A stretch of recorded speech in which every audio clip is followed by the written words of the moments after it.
Hello everyone, क्या हाल है आप सबका। Welcome back to our YouTube channel mind जिला we rise by lifting others.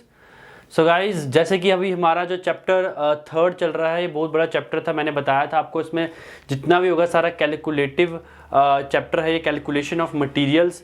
और जैसे कि हमने अर्थवर्क को पढ़ चुके हैं, हम प्लास्टर को पढ़ चुके हैं, हम ब्रिक वर्क को पढ़ चुके हैं, हम सीमेंट कंक्रीट को पढ़ चुके हैं। होप जो वीडियोस मैंने आपको पहले पढ़ाया है वीडियो में, वो सब का सब आपको क्लियर होगा। आज हम पढ़ेंगे बार वेंडिंग शेड्यूल और साथ ही साथ एनालिसिस ऑफ रेट के बारे में थोड़ा सा कुछ पढ़ेंगे। ठीक है गाइस, तो सबसे पहले मैं स्टार्ट करूंगा बार वेंडिंग शेड्यूल से। तो वैसे तो ये टॉपिक बार वेंडिंग शेड्यूल जो है ये करवाया नहीं जाता एस्टिमेशन में, बट मैं सिर्फ आपको ऑब्जेक्टिव पॉइंट ऑफ व्यू से करवाऊंगा। ठीक है, सिर्फ ऑब्जेक्टिव पॉइंट ऑफ व्यू से थोड़ा सा इसके बारे में बताऊंगा। तो अगर मैं बात करूँ, हेडिंग डालता हूँ, टॉपिक का नाम है बार बेंडिंग शेड्यूल, BBS। ठीक है, अगर मैं बार बेंडिंग शेड्यूल की बात करूं तो ये बार बेंडिंग शेड्यूल मतलब क्या, मतलब कि हमें क्या निकालना है, क्वांटिटी ऑफ स्टील निकालनी है। किसमें? RCC स्ट्रक्चर में। किसी भी RCC स्ट्रक्चर में हमने क्या निकालना है, जब हम क्या निकालेंगे, क्वांटिटी ऑफ स्टील निकाल लेंगे, उसको क्या कहेंगे, बार बेंडिंग शेड्यूल। तो मैं लिख देता हूं इसको, कैलकुलेशन ऑफ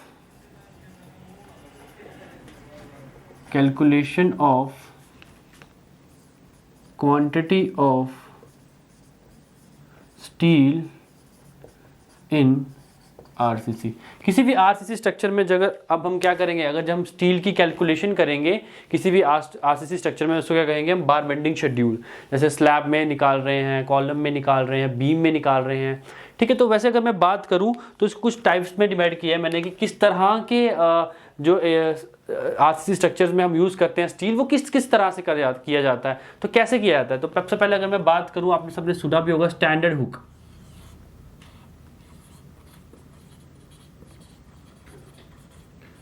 स्टैंडर्ड हुक, देखो अगर मैं स्टैंडर्ड हुक की बात करूं तो हुक कैसे होती है, इस तरह से होती है हुक। अब क्या किया जाता है, जो लेंथ ऑफ स्टील होती है वो तो हमें कैलकुलेट करनी होगी। तो हम क्या करते हैं, स्टैंडर्ड हुक जो हमें बनाई होती है, उस हुक की लेंथ को भी हमें कैलकुलेट करना होता है। तो वो हुक की लेंथ को कैसे कैलकुलेट करते हैं वो मैं आपको बताऊंगा। सबसे पहले आप लिख लो इसको कि एक पॉइंट लिख दो जो किसके थ्रू होता है, जो RCC का जो IS 456 कोड है उसके थ्रू कुछ पॉइंट है। पहला वो पॉइंट हम लिख लेते हैं, ठीक है, फिर डायग्राम के थ्रू आपको बताऊंगा कि कैसे इसको करना होता है। तो लिखो, for every standard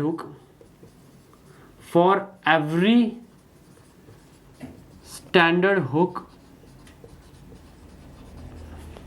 the length of बार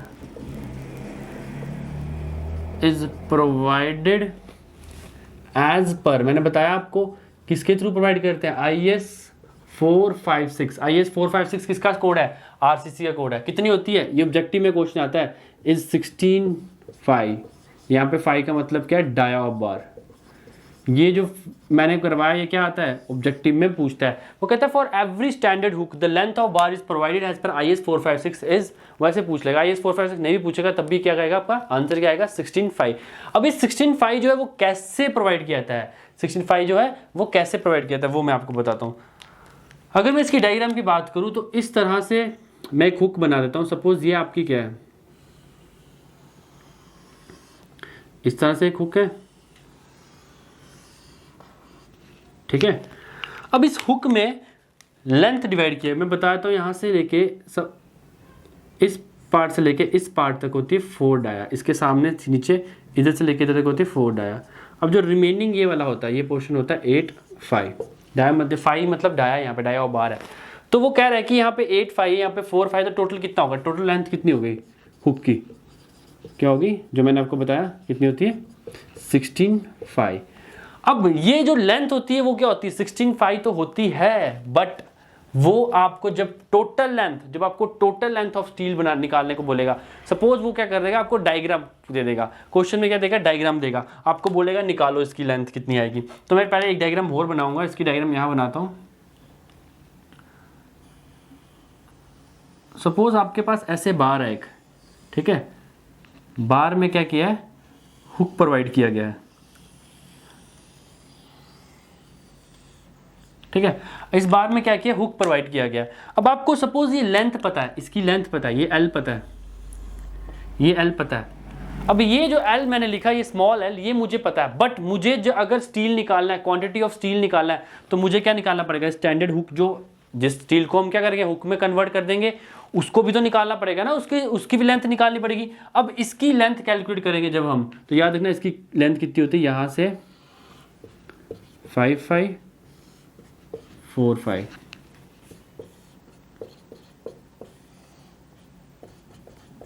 मतलब यहां से लेके यहां तक मेरी लेंथ प्रोवाइड, यहां से लेके लेंथ, अब यहां से लेके यहां तक कितना हो गया? 9 5 हो गया टोटल। ये यहां से लेके यहां तक कितना हो गया? 9 5। यहां से लेके यहां तक कितना हो गया? 9 5। तो मतलब अगर मुझे निकालनी होगी टोटल लेंथ, तो मैं क्या लिखूंगा? अगर मुझे निकालनी होगी टोटल लेंथ, तो मैं क्या लिखूंगा? स्मॉल एल प्लस 9 5 प्लस 9 5, तो मतलब मैं ऐसे लिख सकता हूँ स्मॉल एल प्लस 18 5। तो ये भी पूछ लेता है वो आपको। अगर आपका हुक क्या होगा, उसने लेंथ, अगर सिर्फ हुक की बात करेगा, तो 16 5। अगर बोलेगा कि लेंथ ऑफ बार जो प्रोवाइड किया था हुक, अगर सिर्फ हुक की बात करेगा तो 16 5 बोलना है आपने, क्योंकि 16 5 पे ही हुक कन्वर्ट हो रहा है पूरा। बट अगर पूरा लेंथ, टोटल लेंथ बोलता है वो आपको, टोटल लेंथ विद किसके? एल अगर आपको गिवन है, उसके अकॉर्डिंग निकालना है, तो आपका आंसर आएगा L प्लस 18 5।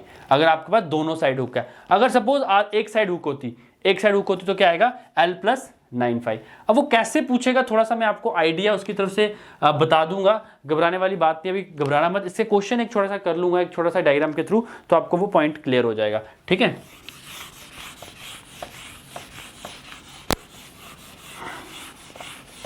देखो वो ऐसे कर सकता है, आपको डायग्राम दे सकता है। सपोज आपको इस तरह से एक डायग्राम दे गया,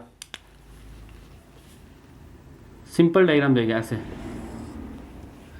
जो डायग्राम मैंने अभी आपको करवाई थोड़ी देर पहले, ऐसे डायग्राम दे देगा, ऐसे बोल देगा पेपर में, और ये आया है पेपर में, ऐसे डायग्राम देगा, बोलेगा बताओ इसकी लेंथ, और ये बोल देगा, सपोज ये बोल देगा ये L है, अब फॉर्मूला दे देगा, ऑप्शन दे देगा टोटल लेंथ।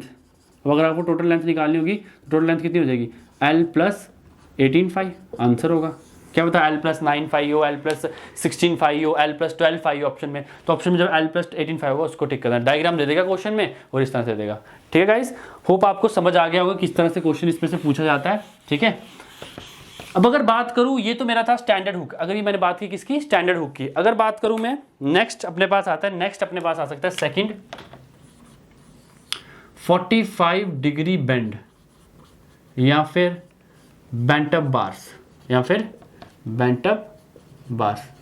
45 डिग्री बेंट या फिर बेंट अप बार्स। अगर मैं बात करूं बेंट की, ठीक है, अगर मैं बात करूं किसकी? बेंट की, तो आपको देखा होगा ऐसे प्रोवाइड किया जाता है। बेंट कैसे प्रोवाइड किया? ऐसे किया था,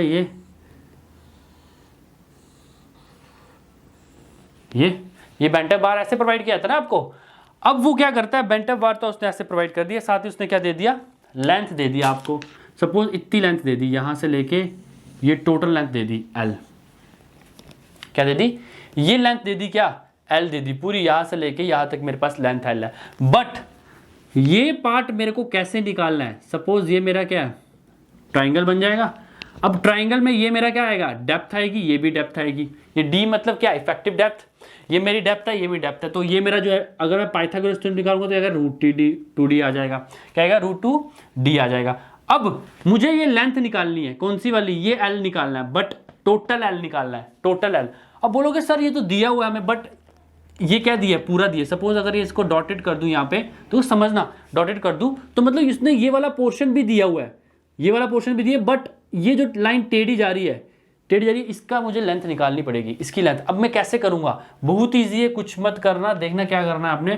टोटल लेंथ देखो मैं करूंगा, आपको समझ आ जाएगा। Total length is equal to, मैंने देखना क्या किया, total length is equal to L, कौन सा L? ये वाला L, plus 0.42D plus 0.42D। अब बोलोगे सर ये 0.42D कहाँ से आया? प्रॉब्लम इतनी कि 0.42D कहाँ से आया, मैं बताता हूँ कहाँ से आया। ये √2D को अगर लिखोगे तो आएगा 1.42D, माइनस D करोगे तो आएगा 0.42D, तो ये 0.42D यहाँ से आया। बट ये D क्या है? ये D ये डेप्थ है, ये D ये वाला डेप्थ है, ठीक है। अब अगर मुझे निकालना है प्रॉपर, यहां से जाऊं, यहां से पूरी लेंथ निकालनी है, तो मतलब एक ये मैंने 2 बार क्यों किया 0.42 2 बार क्यों, क्योंकि 2 बेंट है, 2 साइड है ना, इधर भी इंक्लाइंड है इधर भी इंक्लाइंड है। अब मैं इसको डायग्राम में एक ही बार बता रहा हूं, तो इसका मतलब ये नहीं कि आप समझना, इसको ऐसे यहाँ पे भी इतना ही आएगा, यहाँ पे भी क्या आएगा √2d आ जाएगा, ठीक है। जब बट मैं क्या करूंगा, अब मैंने √2d क्यों नहीं लिया, सिर्फ मैं √2d क्यों लिया, क्योंकि मैंने ये अपनी लेंथ में ये पोर्शन, ये वाला पोर्शन है ना, डी वाला पोर्शन, देखो मैं जिसको ब्लू से करूंगा, ये डी वाला पोर्शन जो था, ये डी वाला पोर्शन जो था वो मैंने अपनी डायग्राम में अपनी लेंथ में इंक्लूड कर दिया था, ये डी वाला पोर्शन था मैंने इंक्लूड कर दिया था। मैंने क्या किया, मुझे निकालना था इंक्लाइंड, बट मेरी एल में ये इंक्लूड था, मैंने इसमें से ये माइनस कर दिया, तो मेरे पास आंसर आ जाएगा। मैं plus L plus 0.42d plus 0.42d, ठीक है। अब डी क्या है इसमें, अगर वो डी को पूछे तो डी क्या है, इफेक्टिव लेंथ ऑफ बीम, या कुछ भी इफेक्टिव लेंथ, ठीक है, इफेक्टिव लेंथ लिख देता हूं मैं, बीम ऐसे मैंने बोल दिया, बीम हो सकता है, कॉलम हो सकता है, कुछ होता है, तो मतलब इफेक्टिव लेंथ क्या बोल दिया मैंने, डी क्या अपने पास, इफेक्टिव लेंथ। अब क्वेश्चन कैसे पूछेगा, ये मैंने स्टैंडर्ड हुक के बारे में बताया आपको, साथ में 45 डिग्री बेंट अप बार के बारे में बताया, 45 डिग्री और बेंट अप बार्स के बारे में बताया। अब क्वेश्चन इस तरह से आ सकता है, 2 क्वेश्चन दूंगा, दोनों क्वेश्चन आप देखना, ट्राई करना, वीडियो को पॉज करके 2 मिनट, तो आपको पता लग जाएगा। सपोज उसने ऐसे डायग्राम दे दी, पहला ऐसे, ये इस तरह से, इस तरह से, इस तरह से डायग्राम दे दी, ये हुक भी दिया इस साइड, पहली डायग्राम ये दे दी, दूसरी डायग्राम उसने क्या किया, दूसरी डायग्राम दे दी, यहाँ पे दे दिया हुक ऐसे, ये दे दिया, ये 2 डायग्राम दे दी, उसने बोला मुझे लेंथ बता दो इसकी, तो एल कैसे निकलेगी, L is equal to, diagram देखो आपके सामने है, हुक कितनी है, 2 हुक हैं और बेंट अप बार्स भी 2 हैं, तो मतलब मेरे पास जो एल होगी स्मॉल एल प्लस कितनी, बेंट अप बार कितने हैं, 2 हैं, तो मतलब 0.84d। अब ये 84d क्या है, 0.42d प्लस 0.42d लिखने की जरूरत है, मैंने बता दिया आपको, पहले बताया, प्लस बेंट अप बार्स मैंने इंक्लूड कर दिए। अब क्या है, 2 हुक्स हैं, 2 हुक्स हैं, अब 2 हुक्स को कैसे करूंगा मैं,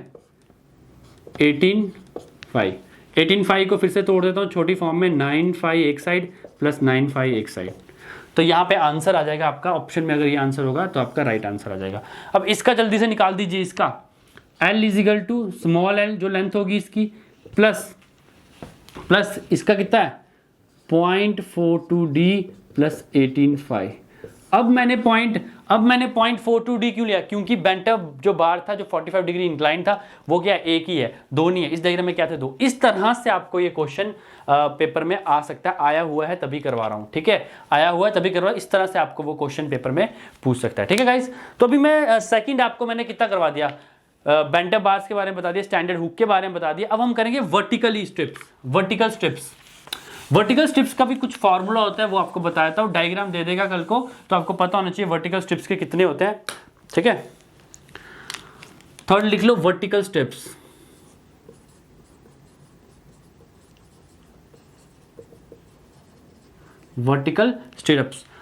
अब अगर मैं बात करूं वर्टिकल स्ट्रिप्स में भी 2 टाइप्स आ जाती हैं, 2 टाइप की डायग्राम बनेगी। पहली टाइप की अगर मैं बात करूं, पहली टाइप की डायग्राम की बात करूं अगर, इस तरह से बन सकती है,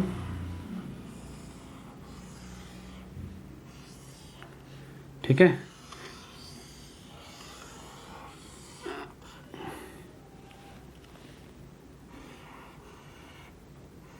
ठीक है। ये आपके कौन से आगे, वर्टिकल स्ट्रिप्स आगे, बीच में इसके बार्स डाल देता हूं मैं, एक बार यहां डाल देता हूं, एक ये 4 बार्स वाला कर देते हैं, इसको मान लेते हैं डायमेंशन को a मान लेते हैं, इसको मान लेते हैं b, तो ये एक टाइप का ये रेक्टेंगुलर कॉलम हो गया, रेक्टेंगुलर स्ट्रक्चर हो गया, ठीक है। तो अगर मैं बात करूं मुझे क्या निकालनी है, यहाँ पे टोटल लेंथ निकालनी है, किसकी, बार की। देखो हम सब भी जो मैंने आपको बार बेंडिंग शेड्यूल लिखा है, मुझे क्या निकालनी पड़ेगी, टोटल लेंथ। मैं टोटल लेंथ क्यों निकाल रहा हूँ, टोटल लेंथ निकालना इसलिए सिखा रहा हूँ, अगर आपके पास टोटल लेंथ होगी, डाया का साइज होगा, नंबर ऑफ बार्स होंगे, तो आप आराम से क्या निकाल सकते हो, क्वांटिटी ऑफ स्टील। अब क्वांटिटी ऑफ स्टील कैसे निकालते हैं वो मैंने आपको बताया, क्वांटिटी ऑफ स्टील कैसे निकालते हैं बताया हुआ, m/L डाई स्क्वायर अपॉन 162 इसका फॉर्मूला है, मैंने आपको डेरिवेशन भी कराई थी फॉर्मूले की, ठीक है। तो टोटल लेंथ मुझे निकालनी होगी, तो मुझे मतलब टोटल लेंथ निकालनी है, तो याद रखना ये जो ये हुक होता है जो बाहर को निकलता है, ये कितना होता है, ये होता है अपने पास 12 ठीक है। अब 12 एक साइड, 12 दूसरी साइड, तो लेंथ देखना मैं क्या करूंगा, a 2a plus 2b plus 24/5। देखो मैंने क्या किया, देखो मेरा जो लेंथ है वो ठीक है क्या, ये ए पोर्शन 1, ये ए पोर्शन 2 है, B portion 1, B portion 2, 2b plus जो हुक जो निकली ये यहाँ से ही जा रहा है, इसके साथ ही है ये। जो आपने देखा होगा कभी वर्टिकल स्ट्रिप्स देखे होंगे तो इसके ये जो रोटेट करते हैं स्ट्रिप्स बनाते हैं तो इसके साथ ही ये जाता है। तो ये पोर्शन, ये वाली लेंथ, ये भी तो ऐड करनी है ना हमने, ये रेड जो मैंने ऐड किया ये भी तो ऐड करेंगे, ये भी लेंथ में ऐड करेंगे तो ही तो क्वांटिटी आएगी प्रॉपर। तो इस लेंथ का होता है कितना, 12/5 होता है। तो 12/5 मैंने एक साइड लिया, 12/5 दूसरी साइड लिया। एक डायग्राम ये आ सकती है, बट एक डायग्राम आपके पास ये भी आ सकती है कि अगर इसको वो 3 पोर्शन में कर दे। कैसे, अब अगर यहाँ पे क्या कर दे, सेकंड वाले में क्या कर देगा, वो इस तरह से दे देगा आपको, ये आ गया आपका इस तरह से। अब क्या किया उसने, पहले उसने क्या किया था, 4 ही वर्टिकल जो बार दिए थे वो 4 ही दिए थे, अब उसने दे दिए 6। एक इधर अब सेंटर पे भी दे गया, अगर अब आपको सेंटर पे भी दे गया, ठीक है, सेंटर पे भी दे गया, अगर इधर भी दे दे तो भी आ जाता है, ठीक है, इधर रहने दो अभी, ठीक है, सेंटर पे भी दे गया। अब अगर मैं बात करूं, चलो सेंटर पे भी लगा लो, क्वेश्चन पूरा करिए, इधर भी लगा दिया, ठीक है, इधर भी लगा दिया। अब आपके सामने क्या आ जाएगा, वर्टिकल स्ट्रिप्स यहां से एक आ जाएगा, ये इस तरह से, ये तो बनता ही है। अब यहां से क्या बनेगी, हुक बनेगी, ये यहां से भी क्या बनेगी, हुक बनेगी, ये हुक बनेगी। अब आपको बोलेगा टोटल लेंथ निकालो, ये डायग्राम देगा और बोलेगा मुझे टोटल लेंथ ऑफ बार निकाल दो। आप निकाल लोगे टोटल लेंथ किसकी, बार की। सबसे पहले क्या करोगे, अब सपोज इसकी डायमेंशन ये भी दिया ए, ये भी दिया बी। अब ए कितने हैं, 1 2 1 3, कितने हैं 1 2 1 3, तो 3a प्लस बी कितने हैं 1 2 3 3b। अब ये पोर्शन कितना, ये वाला, ये कितना होता है 12/5 होता है, मैंने बताया आपको ये कितना होता है 12/5, सब में 12/5 होगा, ठीक है। ये कितने 1 2 3 4 5 6, तो 6 × 12/5 कितना जाएगा, 6 × 12/5। देखो कितने, ये 12/5 एक साइड था, 2 3 4 5 1 6, तो ये आपका आ जाएगा टोटल लेंथ। हम ऐसे निकाल देंगे, क्या करेंगे, टोटल लेंथ को हम ऐसे निकाल देंगे।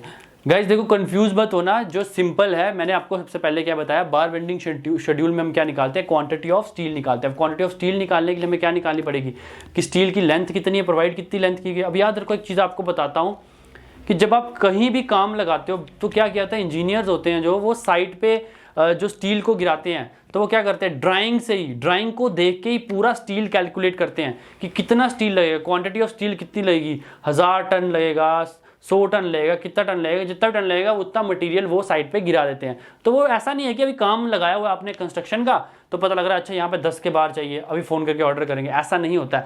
पहले ही ड्राइंग से पूरा स्टील कैलकुलेट किया जाता है, स्टील कैलकुलेट करने के बाद ही वहाँ पे क्या किया जाता है, गिराया। तो तभी ये पोर्शन किस में आता है, ये एस्टिमेशन में आता है, क्योंकि हम क्या करते हैं, पहले ही एस्टिमेट लगा लेते हैं कि हमारा स्टील का कितना खर्चा होगा, स्टील का जितना खर्चा होगा टोटल वो हमें पहले ही पता लग जाता है। अब इस पैटर्न पे हम एक क्वेश्चन करेंगे कि अगर आपको क्वेश्चन करना हो, कोई इस तरह से कोई थ्योरी क्वेश्चन आ जाए, तो मैंने आपको डायग्राम में बताया अगर कोई थ्योरी क्वेश्चन आया तो किस तरह से आ सकता है। तो हम नेक्स्ट पे क्वेश्चन पे बढ़ते हैं। सो गाइस क्वेश्चन है अपने पास, A beam carries 4 bars of 20 mm dia along tension side provided with 45 degree bend to resist shear.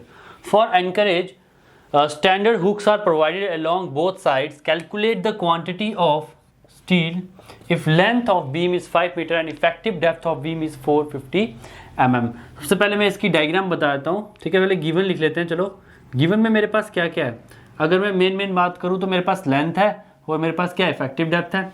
तो मैं लिख दूंगा L मेरे पास है अपने पास 5 मीटर और D कितना अपने पास, अगर मीटर में करूँगा तो ये mm में है, अगर इसको मीटर में करूँगा तो 0.45 मीटर।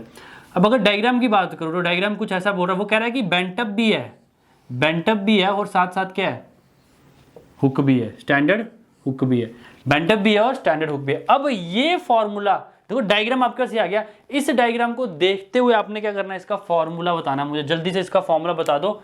अगर मुझे टोटल लेंथ निकालनी है, कैपिटल L निकालना है, तो इसका फॉर्मूला क्या आएगा, इसका फॉर्मूला मैंने आपको बताया अभी थोड़ी देर पहले। L जैसे लेंथ मेरे पास दी हुई है, यहाँ से लेके यहाँ तक की लेंथ मेरे पास क्या है, गिवन है, L प्लस इसका कितना होता था 2 है तो 0.84D प्लस हुक कितने हैं, 2 हैं, 18 5। समझ गए। देखो अब पता लगा आपको वो क्यों मैं आपको बार बेंडिंग शेड्यूल करवा रहा था, क्योंकि वो डायग्राम अगर आपको पता लग जाए तो आप यहाँ से टोटल लेंथ अपनी निकाल सकते हो। एल अपने पास क्या है 5 प्लस 0.84 इंटू डी कितना है अपने पास 0.45, 0.45 प्लस 18 इंटू डाया कितना अपने पास, बार का डाया कितना है 20 mm। अब यहाँ पे mm में मत पुट करना क्योंकि हम सब किस में जा रहे हैं, मीटर में जा रहे हैं, तो 0.02 कर दो सिर्फ, ठीक है। तो मेरे पास जो लेंथ आएगी जब मैं कैलकुलेट करूंगा तो अराउंड 5 प्लस 0.84 इंटू या जाएगी कुछ अराउंड 5.79 कितनी आ जाएगी 5.79 मीटर। ये मेरे पास आ गई लेंथ। अब मेरे पास क्या आ गई है, लेंथ आ गई। अब मुझे निकालना क्या है क्वेश्चन में, क्वांटिटी ऑफ स्टील निकालना है। क्या निकालना है, मुझे निकालना है ये चीज, क्वांटिटी ऑफ स्टील। अब क्वांटिटी ऑफ स्टील का फॉर्मूला मैंने बताया था M/L is equal to dia का स्क्वायर अपॉन 162। M मेरे निकालना है, क्या क्वांटिटी निकालना है, डाया मेरे पास क्या है 20 का square divided by 162 into length मैंने अभी निकाल दी 5.79, तो यहाँ पे लिख दूंगा 5.79 into number of bars. Number of bars कितने हैं 4 बार्स, कितने हैं 4 बार्स, तो 4। तो अगर मैं इसको सॉल्व करूंगा तो मेरे पास आएगा 56.66 kg अराउंड। ये आपका क्या आ जाएगा, आंसर आ जाएगा। तो गाइज मैंने आपको जो करवाया बहुत ही इजी था, क्वेश्चन भी बहुत इजी है। मैंने आपको जो एक्सप्लेन किया क्वेश्चन, इसको ध्यान से देख लो और सॉल्व कर लेना घर पे, ठीक है। तो अभी हम नेक्स्ट टॉपिक पे चलेंगे। नेक्स्ट टॉपिक आपका बहुत ही इंपॉर्टेंट टॉपिक है और इसमें से भी एक ना एक क्वेश्चन हर बार आता है, एनालिसिस ऑफ रेट। देखो एनालिसिस ऑफ रेट्स का मतलब क्या होता है, एनालिसिस ऑफ रेट का मतलब है कि मुझे अपना जो एस्टिमेशन बनाना है, जो एस्टिमेशन में कर रहा हूँ, मुझे ये भी पता होना चाहिए कि मेरा कितनी क्वांटिटी ऑफ मटेरियल यूज हो रहा है और साथ ही साथ उस मटेरियल की कितनी कॉस्ट है। सपोज मैं कह रहा हूँ कि 100 बैग सीमेंट के यूज हो रहे हैं, 100 बैग ऑफ सीमेंट तो यूज हो रहे हैं, बट एक बैग, उस 100 में से एक बैग सीमेंट का मार्केट में क्या रेट चल रहा है, अगर वो मुझे पता होगा, मैं उस 100 से उसको मल्टीप्लाई करके मेरे पास क्या आ जाएगा, एक रेट का एनालिसिस आ जाएगा। सपोज मेरे पास सीमेंट 100 बैग्स है, मेरे पास वॉल्यूम ऑफ सैंड है 100 मीटर क्यूब, इस तरह से मतलब सब कुछ है मेरे पास। बट अब मुझे क्या निकालना है, उस सब का रेट भी पता होना चाहिए, उसका एक टेबल बनाना, एनालिसिस करना कि हाँ भाई मेरा इतना खर्चा होगा, उसको कहते हैं एनालिसिस ऑफ रेट, ठीक है। तो मतलब एक टाइप का क्या करना, calculation of total cost of the project. मतलब एक टाइप का क्या करना, मुझे कैलकुलेशन करना किसका, total cost of the project. तो लिख लो, पहले डेफिनेशन लिख लेते हैं, हेडिंग डालते हैं एनालिसिस ऑफ रेट।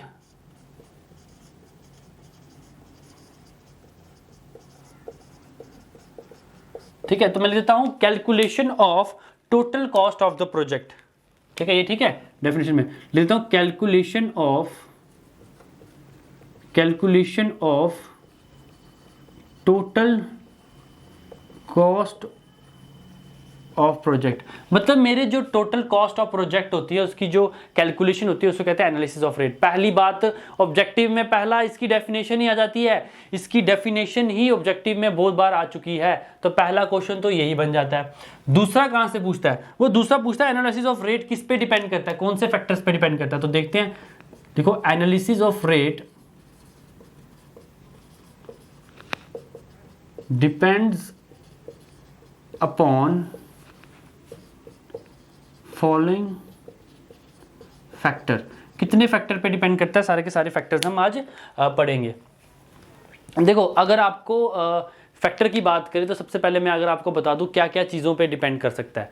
अब अगर आप मटेरियल यूज़ कर रहे हो तो आपको क्या पता होना चाहिए, कितना मटेरियल यूज़ हो रहा है। पहला तो ये हो गया अमाउंट ऑफ मटेरियल, कि भाई कितना मटेरियल यूज हो रहा है।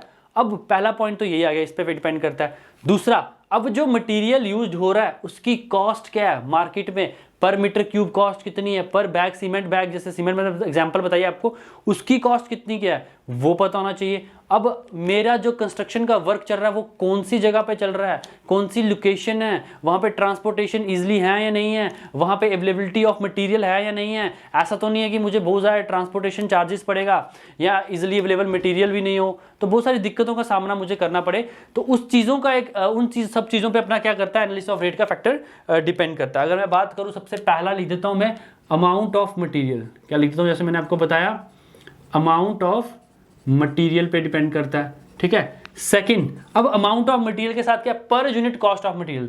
मैंने बताया आपको per unit cost of material, मतलब मेरे जो मटेरियल की पर यूनिट कॉस्ट कितनी है। अगर सीमेंट, मैंने एग्जांपल पे आपको सीमेंट बैग की बताई, उस तरह से मुझे हर एक चीज़ की क्या पता होनी चाहिए, कॉस्ट पता होनी चाहिए। थर्ड अपने पास अवेलेबिलिटी ऑफ मटेरियल, मैंने बताया ऐसा तो नहीं है कि जो मटेरियल मुझे साइट पे लगाना है, जो मेरे टेंडर में मटेरियल है वो उस लोकेशन, नियर बाय लोकेशन में है ही नहीं, मुझे आगे से कहीं ट्रांसपोर्टेशन करके मंगवाना पड़ रहा है दूर से, तो वो कॉस्ट भी ऐड करनी पड़ेगी ना। तो सबसे पहले कहता है, थर्ड में आता है अवेलेबिलिटी ऑफ मटेरियल। फोर्थ अगर मैं बात करूं तो भाई उस एरिया पे, अभी उस टाइम पे उस एरिया पे क्या कॉस्ट चल रही है, लेबर की, किसकी, लेबर की, कॉस्ट ऑफ लेबर, भाई लेबर की क्या कॉस्ट चल रही है, ठीक है। फिफ्थ में आया था अपने पास, मैंने आपको बताया अभी, लोकेशन ऑफ प्रोजेक्ट, भाई प्रोजेक्ट की लोकेशन क्या है, लोकेशन ऑफ प्रोजेक्ट, मेरा जो प्रोजेक्ट है उसकी क्या लोकेशन है, कहीं दूर तो नहीं है। सिक्स्थ अपने पास देता हूं ट्रांसपोर्टेशन चार्जेस, जैसे कि मैंने बताया सपोज अब क्या है, जो मेरा जो प्रोजेक्ट है वो दूर है, तो ट्रांसपोर्टेशन चार्जेस, जैसे कि मुझे क्या क्या करना है, मटेरियल पहुंचाना है साइट पे, ठीक है, या फिर हैवी इक्विपमेंट्स, कोई हैवी इक्विपमेंट्स हैं उनको पहुंचाना है, तो इस तरह से जो भी चार्जेस पड़ेंगे वो उन फैक्टर्स पे क्या डिपेंड करता है, एनालिसिस ऑफ रेट डिपेंड करता है। लास्ट आता है ड्यूरेशन ऑफ प्रोजेक्ट। ऐसा तो नहीं है कि मेरा काम है, जो मेरे को काम का टेंडर में लिखा था भाई 1 साल, मैंने उसको लगाया 1.5 साल या 2 साल, तो वो मेरे को चार्जेस पड़ेंगे, वो मैं उसमें ऐड करूंगा, एनालिसिस ऑफ रेट में ऐड करूंगा। तो एनालिसिस ऑफ रेट जो है वो इन सब फैक्टर्स पे क्या करता है, डिपेंड करता है। तो आगे बढ़ते हैं हम, आगे बढ़ेंगे हम ओवरहेड कॉस्ट, नेक्स्ट टॉपिक पढ़ेंगे overhead cost. Analysis of rate के अंदर ही आएगा, नेक्स्ट हेडिंग आएगी अपने पास ओवरहेड कॉस्ट। अब ये ओवरहेड कॉस्ट क्या होता है, देखो क्या होता है, कुछ ऐसे खर्चे होते हैं, कुछ ऐसी एक्सपेंसेस होते हैं, उनको कहते हैं इनडायरेक्ट एक्सपेंसेस, जो हम क्या करते हैं ओवरहेड कॉस्ट, उनको क्या कहते हैं ओवरहेड कॉस्ट कहते हैं। जैसे कि आपका स्टेशनरी का खर्चा, अब ऐसा है कि अगर आप साइट पे आपको काम लगाना है, ऑफिस भी बनाना है साइट पे, वहाँ पे स्टेशनरी यूज़ होगी, वहाँ पे मतलब जो लेबर काम करेंगे उनकी रहने की प्लेसेस बनानी पड़ेंगी, और बड़ी सारी चीज़ें होंगी, जैसे कि जो इंजीनियर्स हैं, जो सुपरविजन ऑफिसर्स हैं, जो भी जितने सब, उनकी सैलरी होगी, इंश्योरेंस, जो लेबर काम कर रही है उनकी वहाँ पे इंश्योरेंस होगी। तो ये सब चीज़ें, से रेंट हो गया, सपोज आपको रेंट पे रखना है किसी को, रेंट हो गया, टैक्सीज हो गया, अब जो अमाउंट आपने लोन लिया हुआ बैंक से उसका इंटरेस्ट हो गया, मतलब बड़ी सारी फैक्टर्स जो कॉस्ट होते हैं, बड़े सारे फैक्टर्स वाले जो कॉस्ट होते हैं, जिसको कहते हैं हम इनडायरेक्ट, जिनको कहते हैं इनडायरेक्ट एक्सपेंसेस। क्या कहते हैं, इनडायरेक्ट एक्सपेंसेस। वो किस में आते हैं अपने पास, ओवरहेड कॉस्ट में। तो मैं इसकी डेफिनेशन लिख देता हूं, लिखो it includes general office expenses, rents, ठीक है, मैंने बताया आपको रेंट्स, टैक्सेशन, इंश्योरेंस एंड, अब मैं बोल दूं अगर कि अदर इनडायरेक्ट, क्या लिखता हूं, अदर कॉस्ट, मतलब ऐसे लिखता हूं, other cost which are indirect expenses, and other cost which are indirect expenses. क्या है वो, इनडायरेक्ट एक्सपेंसेस है, वो क्या आएंगे, ओवरहेड कॉस्ट। अब इसमें से क्वेश्चन एसएससी जेई में आया था अभी लास्ट ईयर 2018 में, जब एग्जाम था एसएससी का, उसमें आया था। डीएमआरसी में भी क्वेश्चन पूछा गया है, तो मैं बताता हूँ क्या क्वेश्चन पूछा गया, तो जब ये टॉपिक खत्म हो जाएगा तो मैं आपको बताऊंगा, ठीक है। तो अब ये जो ओवरहेड कॉस्ट है, इसको 2 पार्ट्स में कैटेगराइज किया गया, क्या किया हुआ है, 2 टाइप्स में कैटेगराइज किया गया।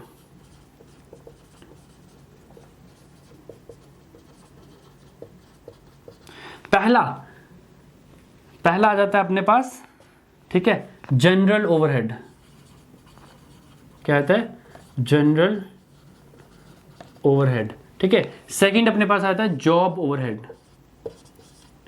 देखो ऑप्शन में देखोगे तो पता चल जाएगा, ठीक है, जिन्होंने एग्जाम दिया होगा उनको पता होगा, job overhead cost, job overhead cost. अब मैं इसमें पॉइंट्स लिखूंगा, कुछ जनरल में और कुछ जॉब में, जो कि कैटेगराइज किए गए। जो जनरल वाले हैं वो इसमें आएगा, ऑब्जेक्टिव में भी यहां से ही पूछा गया हुआ था। तो सबसे पहले अगर मैं जनरल की बात करूं तो जनरल में आता है एस्टेब्लिशमेंट ऑफ ऑफिस, एस्टेब्लिशमेंट लिख देता हूं, ठीक है। अब एस्टेब्लिशमेंट में अपने पास एग्जांपल में ऑफिसेज आ जाते हैं, ठीक है। रूम्स, अगर आप साइट पे कोई लेबर के लिए रूम्स बना रहे हो या कुछ भी किसी भी तरह का बना रहे हो तो वो आ जाता है। सेकंड की बात करूं अपने पास तो मेरे पास आता है स्टेशनरी। क्या आता है? स्टेशनरी।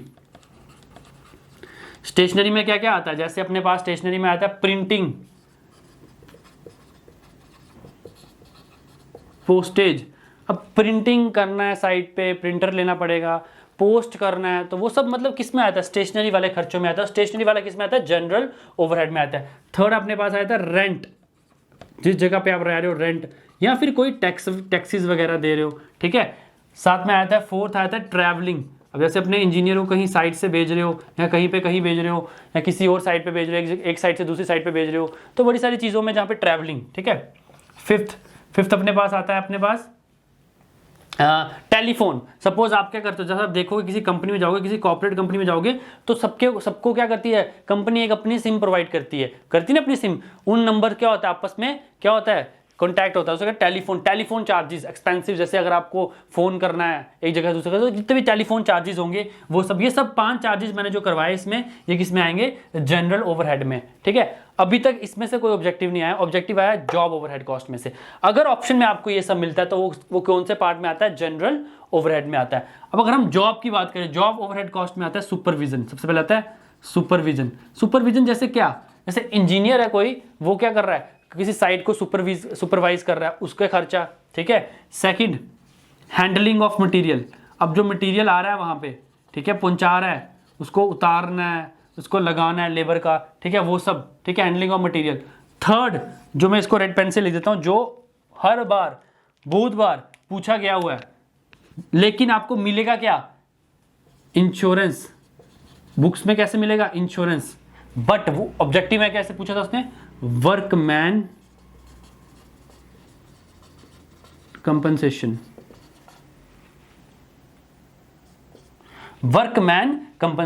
जो वर्कमैन कंपनसेशन क्या होगा? जैसे कि अगर आप कोई लेबर वगैरह है, उसकी इंश्योरेंस साइट पे लग जाती है, मर जाता है या कुछ भी होता है, उस तरह की जो भी वर्कर आपके उसमें साइट पे काम कर रहा है, उसकी इंश्योरेंस वगैरह, वो किस में आता है? जॉब ओवरहेड कॉस्ट में आता है। फोर्थ अपने पास मैं करवाता हूं। फोर्थ मैंने आपको बताया इंटरेस्ट ऑन इन्वेस्टमेंट।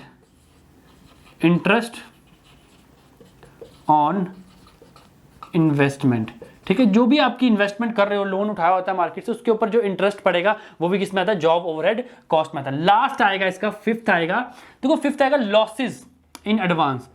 अगर कल को क्या होगा, खुदा ना खास्ता क्या हो जाए, आपकी जो कंपनी है वो डूब जाए, काम रद्द हो जाए, कुछ भी हो जाए, कोई भी इंसिडेंट हो जाए, तो पहले से ही वो क्या आता है? लॉस इन एडवांस का खर्चा लगा के चलते हैं, तो कॉस्ट लगा के। जॉब ओवरहेड कॉस्ट में ये सब 5 आते हैं। तो ये ओवरहेड कॉस्ट भी आपका हो गया कंप्लीट। इसमें से ऑब्जेक्टिव हर बार आता है। ऑब्जेक्टिव में क्या पूछता है, मैं फिर से बता रहा हूं। उसने पूछा था कि वर्कमैनशिप कंपनसेशन में कौन से ओवरहेड में आता है? जनरल ओवरहेड में आता है, जॉब ओवरहेड में आता है, या ओवरहेड में आता है, या नन ऑफ में आता है? इस तरह से क्वेश्चन आया था, ठीक है। तो होप आपको ये समझ आ गया हो। तो नेक्स्ट टॉपिक पे बढ़ते हैं। नेक्स्ट और आज के लास्ट टॉपिक पे बढ़ते हैं। तो कुछ आइटम्स बताऊंगा मैं आपको, कुछ वर्क आइटम्स बताऊंगा। अब क्या होता है, जब साइट पे आप काम करते हो, एस्टिमेशन बनाते हो, तो क्या होता है कि एस्टिमेशन बनाते बनाते हम क्या करते हैं? कुछ चार्जेस, कुछ परसेंटेजेस खुद से ऐड कर देते हैं। मैं यहाँ पे क्या लिखूंगा? इस साइड लिखूंगा वर्क आइटम्स, इस साइड लिखूंगा परसेंटेज कॉस्ट। 11 आइटम्स मैं आपको बताऊंगा और 11 की 11 आपको लर्न करनी है। और इसमें से 7 पूछी जा चुकी है। 7 हैं वो पूछ चुका है, जो रिमेनिंग 4 हैं वो अभी तक पूछी नहीं है, तो वो आ सकती है। तो मैं यहाँ पे टेबल बना लेता हूँ। एक साइड पे लिखूंगा मैं वर्क आइटम्स, क्या लिखूंगा? Work items. एक साइड पे लिखूंगा मैं परसेंटेज कॉस्ट, कितनी परसेंटेज बढ़ानी है, एस्टिमेट में कितना परसेंटेज ऐड करना है। पेन चेंज कर लेता हूँ, ठीक है। अगर बात करूं सबसे पहले लेबर, देखो लेबर के केस में कितना होता है? 25%, 25% क्या कहता है? बढ़ाया आता है। सेकंड अपने पास आता है कॉन्ट्रैक्टर प्रॉफिट, ये तो सबको पता होगा, कॉन्ट्रैक्टर्स प्रॉफिट। देखो जो एस्टिमेट होता है उसमें हम क्या करते हैं? कॉन्ट्रैक्टर्स का प्रॉफिट ऐड करते हैं 10%।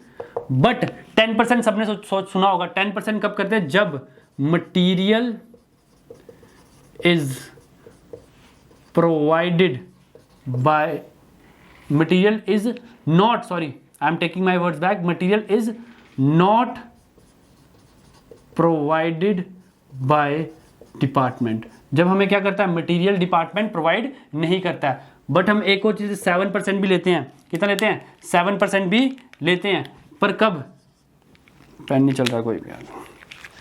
कब? जब हमारा मटेरियल कौन सा होता है? जब material is provided by department. जब क्या करता है? मटेरियल कौन प्रोवाइड करता है? डिपार्टमेंट। देखो कॉन्ट्रैक्टर प्रॉफिट में दो आते हैं, 10%। देखो ये ध्यान रखना, ये कहीं नहीं मिलेगा आपको। 10% कब? जब मटेरियल कौन प्रोवाइड करेगा?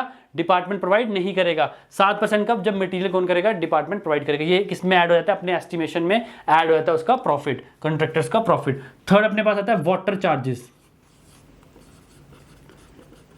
वाटर चार्जेस, पानी के चार्जेस भी ऐड किए थे। पानी के चार्जेस कितने? 1.5%। कितना? 1.5%। अब फिर एक तरह से और पूछ सकता है, वाटर चार्जेस इंक्लूडिंग। देखो कैसे कैसे क्वेश्चन पूछेगा वो। आपने लर्न किया होगा वाटर चार्जेस, आंसर कर दोगे 1.5%। वो पूछ लेगा water charges including sanitary arrangement. Water charges including sanitary arrangement, तो आपका गलत हो जाएगा क्योंकि इसका आंसर आएगा 8%। ठीक है, क्या आएगा? 8%। सिक्स्थ अपने पास आ जाता है इलेक्ट्रिक चार्जेस। ठीक है, इलेक्ट्रिक चार्जेस भी अपने पास कितने होते हैं? 4%। लेकिन अब वो कैसे पूछ लेगा? वो पूछ लेगा electric charges including fan and AC. तो इस तरह से पूछ लेगा तो आपके पास आ जाएगा 8%। कितना आ जाएगा? 8%। ऊपर से रब कर लेता हूं। ठीक है,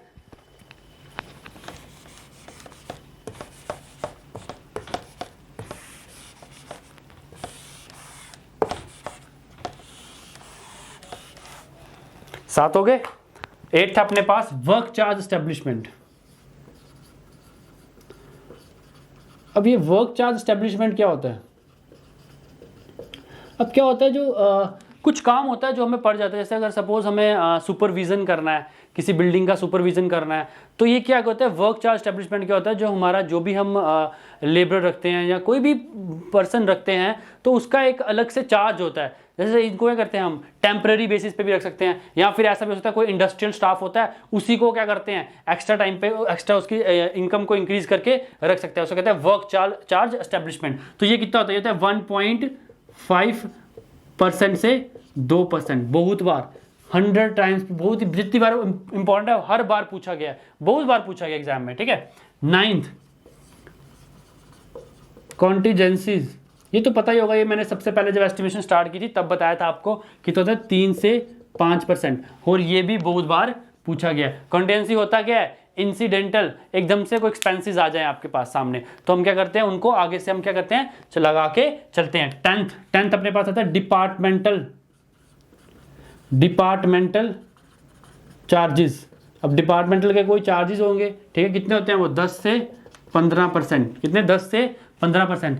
11th आता है टूल्स एंड प्लांट्स, 1.5%। तो यहाँ पे होता है आपका आज का टॉपिक खत्म।